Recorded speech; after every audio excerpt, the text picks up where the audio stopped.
yang dihormati ahli-ahli panel, Yang Berhormat ahli-ahli Exco, Kerajaan Negeri Pulau Pinang, Urusi dan Jatuh Bahasa Masjid, tuan-tuan dan puan-puan, para hadirin dan hadirat yang dihormati sekalian. Terlebih dahulu saya mengucapkan terima kasih kepada pihak penganjur yang sudi memberi peluang kepada saya untuk bersama-sama pada malam ini berkongsi pandangan dan juga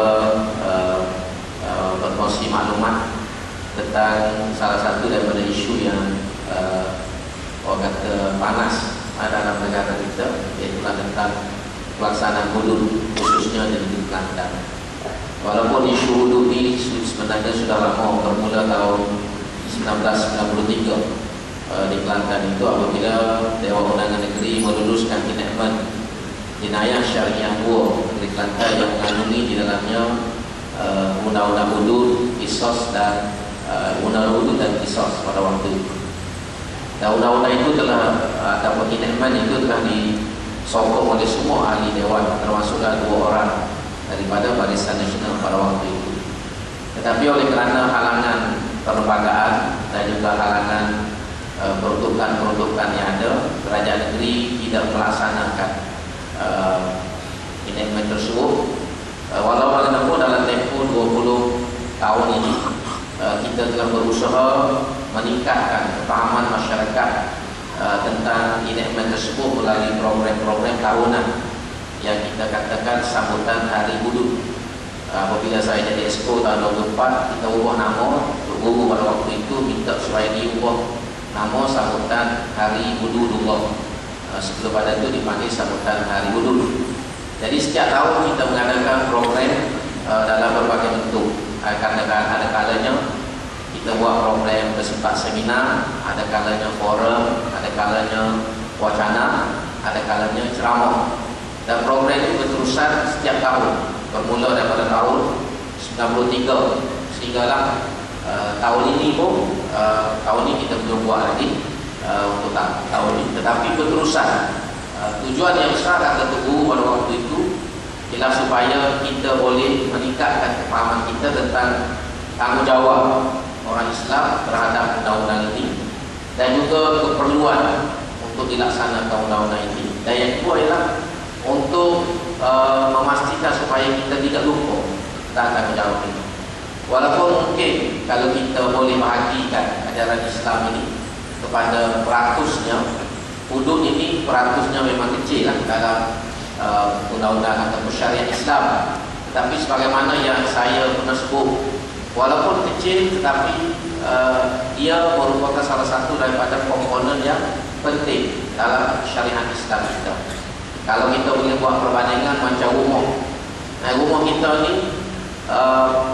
ada satu bahan yang digunakan yang kita tak tinggal. Biasanya kalau kita tahu rumah kayu ialah paku.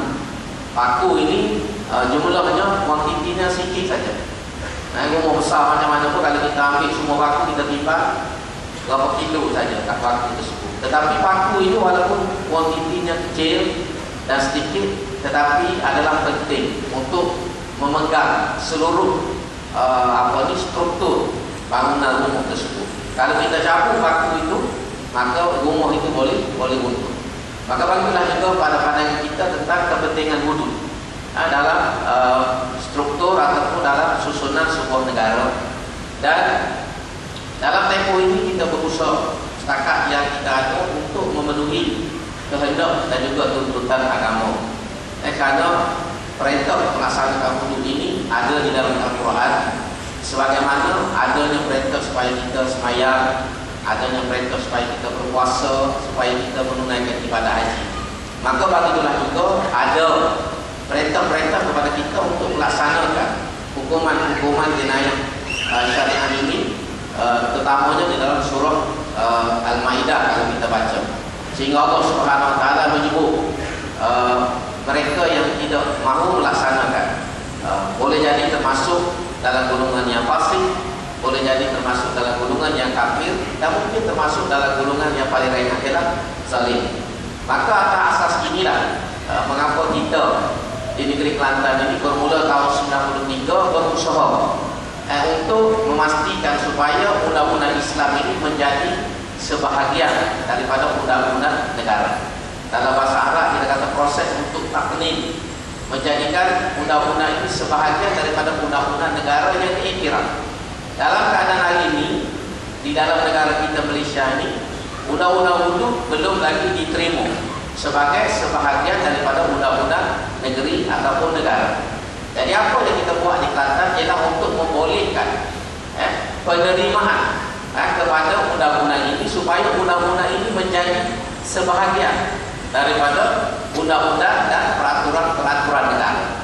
Soal di segi pelaksanaannya, bila kita nak buat, macam mana kita nak sana, ini peringkat yang kedua.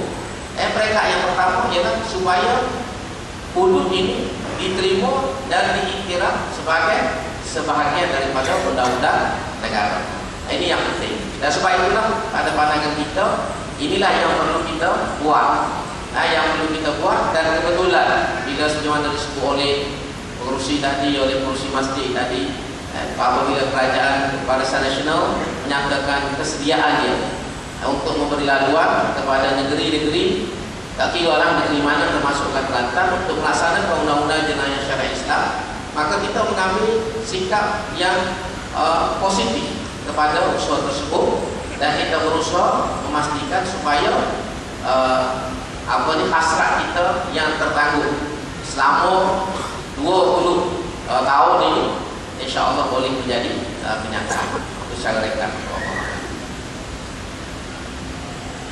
Terima kasih yang berhormat untuk